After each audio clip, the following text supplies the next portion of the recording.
So in this segment, we're going to be talking about the Labour Party offering policy solutions. Like what? Like I was told by people who are so-called experts, right? People on in the YouTube comments, right, who said Labour don't have to offer policy solutions because we're not in an election cycle.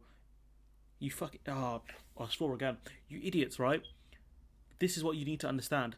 The opposition party, especially the leader of the opposition, is meant to be the prime minister in waiting, waiting for his chance, waiting for their chance at the election. They have to prove they know what they're talking about. They have to offer policy solutions so people can say things don't have to be the way the prime minister is saying. Things can be different. Things can be, wait for it, better.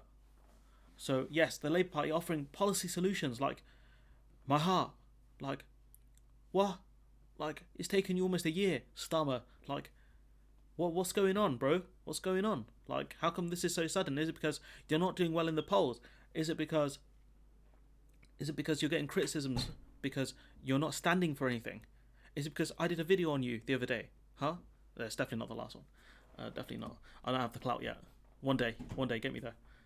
Anyways, here we can see that in the last year, so according to Starmer, in the last year, 2 billion of taxpayers' money has been spent on products and services provided by firms with a financial or personal connection to the Conservatives. Labour will launch the biggest wave of insourcing in a generation, bringing services under control. And this person is saying nationalisation, but sometimes nationalisation has a bad context. That's why they've gone for insourcing. This is one of those consultancy phrases. Not against it on this particular occasion. We have Rachel Reeves, the centrist, leading the charge on this. Like, what is going on? Is it upside down world today? Huh? Labour launching radical programme for insourcing to bring back public services under democratic control is very good news. Even Owen Jones is giving you praise. Owen Jones. Like this is how you win elections. This is how you do good things. This is how you're going to increase yourself in the polls by offering policy solutions and saying that what the government did there is wrong. This is how we would have done it. And if you want to do even better than that, go further beyond.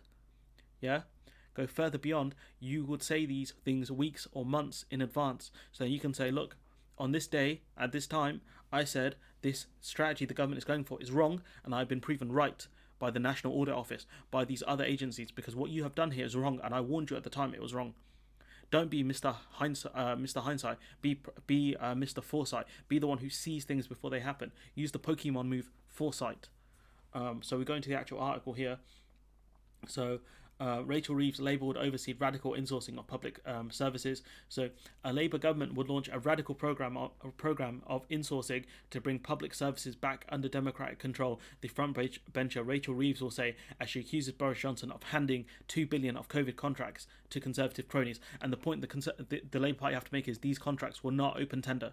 They were not open tender, and they were done in a rushed way, not to get them done, but because the Conservative Party wanted to hand out money to their friends. That's how it's got to be framed. The shadow cabinet office minister and close ally to of the party leader Keir, choose your friends better. Starmer has repeatedly highlighted the failings of private sector contracts, most recently by urging the government to sack Serco from its role in tracing the contacts of COVID cases. Reeves will use a speech at Labour's London headquarters on Monday to attack the government for spending lavishly on contractors throughout the pandemic without adequate oversight. Also make the point that these companies haven't done a good job. They were shell companies, some of them, and also the fact is they scammed kids out of having decent, laptops and decent school lunches. Make these points. Do not make me have to come back and do a video talking about how far you did not go. Make sure you hit them first time.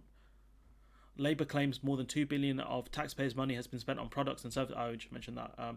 Contracts highlighted by the party include those awarded to Randox, the testing company that has employed Conservative MP Owen Paterson as a consultant, and Hanbury, the political consultancy whose founders included the senior vote leave figure Paul Stevenson. Also, the Capital. Mention all of them. This current Tory party is rife with conflicts of interest. It's all checks and no balances. Reeves, that's a bit cringe. Reeves is expected to say checks and no balances. That's oh, come on, man. New rules for tendering public contracts. I bet you she's going to practice all night delivering that line as well. Normal rules for tendering public contracts were suspended early in the pandemic to allow ministers to move quickly in securing necessary supplies, but Reeves will accuse the government of using fast-track systems favour for firms and donors. Yes, get them, firm. This government has eroded not only our public services to the brink of collapse, talk about austerity, but so much of it means of what it means to be honourable and transparent. The government, she is due to say, and with Starmer's top team facing internal criticism about the failures to set out concrete policy. But bruv, we're not in an election cycle, man. Why you gotta do these things? For any idiots in the comments who don't realise how politics is played. Reeves will also outline what a Labour government would do differently. What is taking you almost a year? Like, why? Why? Why? She will also say the party would launch the biggest wave of insourcing in a generation, bringing contracts back under control of central and local government. Labour would also extend the Freedom of Information Act to public services provided by private companies to allow journalists and campaigners to scrutinise taxpayer-funded contracts. That's great news. That's phenomenal. And Reeves will promise the creation of a new Integrity and Ethics Commission to guarantee standards in government. While the Tory government has denied key workers in our public sector a pay rise, they paid 900 management consultants at Deloitte £1,000 a day to work on test and trace. Test and trace that has failed. Make sure you point out these things are failures. The beating heart of our country is the key workers who have kept us going through the year. That's why we applauded them. Children weren't banging pots and pans for management consultants. They were clapping our key workers. That's good stuff. This is good stuff. An investigation by the National Audit Office found the government had not always made sufficient documentation to allow scrutiny of procurement decisions made during the pandemic. That's nerd for saying that the government didn't actually put in enough scrutiny when it came to giving out contracts.